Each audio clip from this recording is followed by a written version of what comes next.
coin collectors and antique dealers, but only a few historians as well as archaeologists and art historians. What happened to numismatics? One answer helps to explain why wampum and all other such curious currencies have largely disappeared from public inquiry, even though we know that Wall Street is founded on a wampum empire and at the beach of it. We moderns and postmoderns have given up culturally particular numismatics, not so much because we eschew the realm of the antiquarian, though we often do that. Mainly, in the decades before the First World War, we fell under the spell, I would call it, the magical spell of those pseudo-universalist or one-making doctrines, including the policy or theory that identifies itself as value neutral and absolutely non-totemic. The theory that wanted to put out of mind the intellectually difficult and politically threatening specificities of the actual numismatic facts of economic exchange. Comparative numismatics was once an excellent guide to the particular socio- and psychopathological aspects of trade. No more. No more in the psi world where, so to speak, at night all cows are black. In fact, it was from numismatic investigation, in particular in Europe, that cultures and philosophies got such sociologically diagnostic terms as totem itself.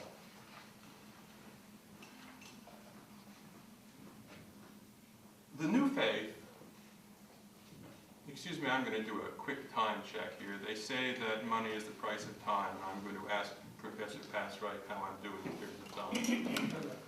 How long have I been speaking? Could somebody please tell me? 30 minutes? 20 minutes. Oh, this is going so slowly. You got a lot of money. Yes, that's quite right.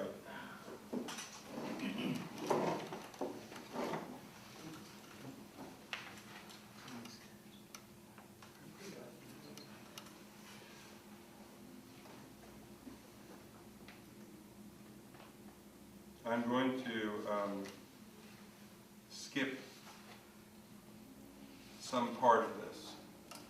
The new faith that has come in the demise of valued economics, which I've called value-free economics, this new faith in civilized universalism, which triggered or accompanied the demise of particularized scientific numismatics in the earlier years of the 20th century, has made many a latter-day bean counter happy. Spokesmen, for example, for mathematics and the digital. Among them would be my one-time teacher, the hyper-civilized economist Paul Samuelson at MIT. He argued that mathematics is a language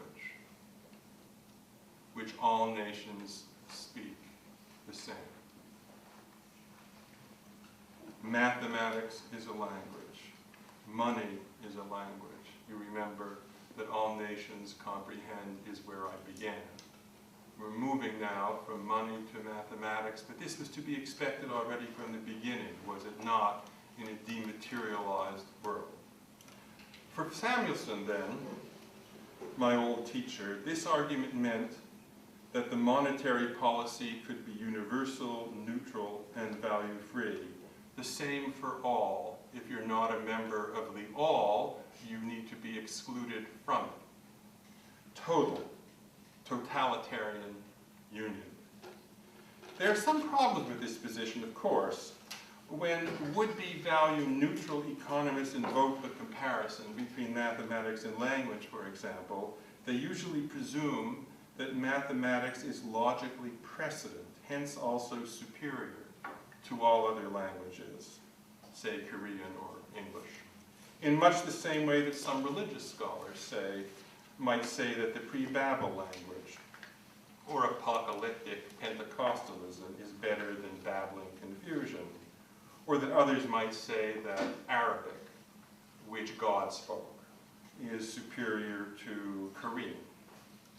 In fact, the more appropriate parallel here between money and language would be between monetary systems and linguistic systems. Money is not, I'm now arguing with my old teacher, which is a way also of honoring him despite the fact that he was wrong.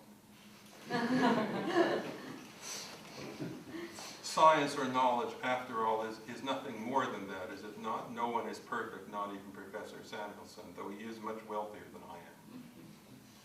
Money is not a language in the same way that French or Ojibwa is a language, but the French or Ojibwa monetary scheme, its banking system, is akin to the French language or the Ojibwa. Likewise, one might say that language itself, which encompasses Korean, English, French, and so forth, is like money itself, which encompasses, say, the banking system of the Ojibwa and the French. At just about the time that the ideological turn then against the valued numismatics took place, Alexander Delmar, the third and last mention, was exploring the link between comparative monetary systems and comparative language. He was, as it happens, an econometrician and multilingual scholar of Algerian descent. And after inventing the Internal Revenue Service in the wake of first figuring out the best way to count the dead bodies during the Civil War,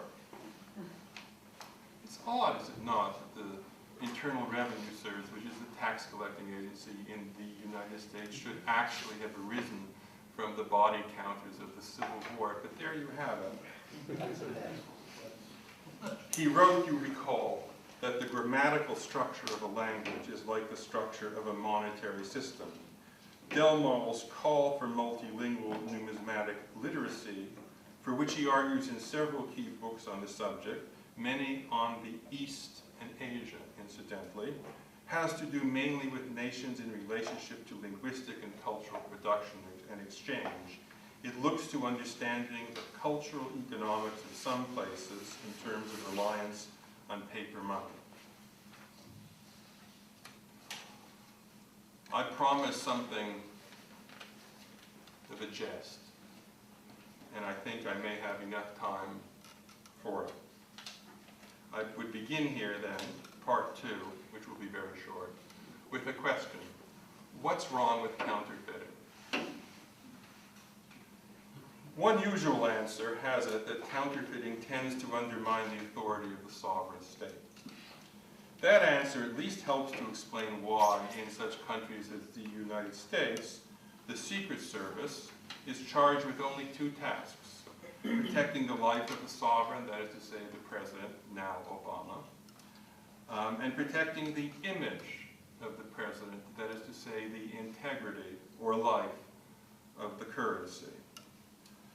Such a job is not unusual for the United States. One can find it in more than half the countries of the world. That is to say, you protect the president or the king or whatever you call it, the sovereign, and at the same time the currency. And in the same way, the penalty for counterfeiting in the United States, after all, was for a long time the same as that for regicide in England, namely death.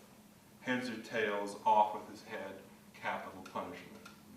To counterfeit is death, in fact, is a famous paper money inscription in the American colonies in the 18th century. A second usual response to the question, what's wrong with counterfeiting, is that counterfeiting tends to rob from people who carry genuine money, like us, tends to rob from us who carry genuine money by causing at least a little inflation. That's one reason why many countries, including the United States, try to overthrow some other regimes by flooding their markets with false money. It's a famous tactic of war that the American troops use everywhere. In fact, not just the troops. The idea was put forward during the Second World War by the left-wing novelist John Steinbeck, who backed such a plan. In fact, he went with this plan, to FDR. Artists, however, know better. 80% of modern artists have tried their hand at counterfeiting paper money. Most have tried their hand at counterfeiting art. When they're good, most. When they're good, you don't know the original from the counterfeit. So there's, to all intents and purposes, no difference. You may think you have a Monet hanging in your wall, but who would know if it was good? What's wrong with that? Consider now the question, as Picasso and others see it, what's wrong with counterfeiting? The question as to whether counterfeiting would do any harm at all. Any harm at all. If the counterfeiter were to withdraw from the general monetary supply just so much money in genuine bills as he was adding to the money supply in counterfeit bills. No inflation then. And also if the counterfeiter made counterfeit bills that were undetectable, or at least undetected, or at least not publicly accounted as detected. Say if the Secret Service, finding out about it, were to keep mum or silent about it. And the secret about it, if the service ever found out about it, would remain so. If no one knows, then the authority of the sovereign is not undermined. If you were a member of the Secret Service, would you let a counterfeiter go, or would you arrest him? Is the problem here. If you arrested him, you might have to try him. Let me put this otherwise.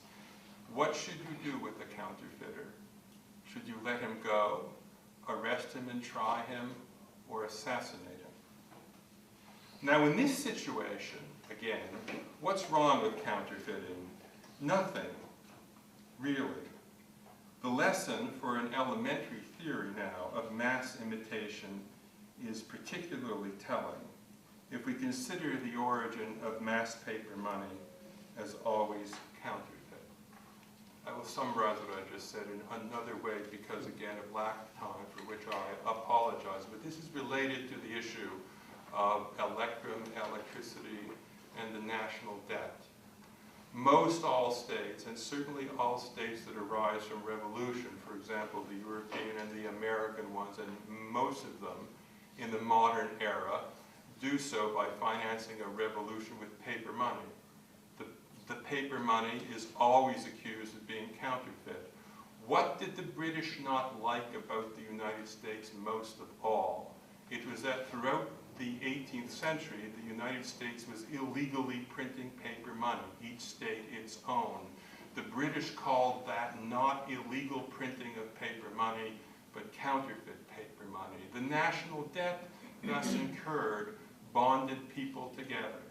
The great Canadian thinker and economist and worker for FDR, John Kenneth Galbraith, said that is the way that all revolutions take place. Not so much because you finance the buying of weapons, but as you bind people together through their common debt. Take away a common debt, destroy a state. Emmanuel said that I might say something that lacked common sense, and that, I think, might be an example of it, but I have to say that to me this seems common enough.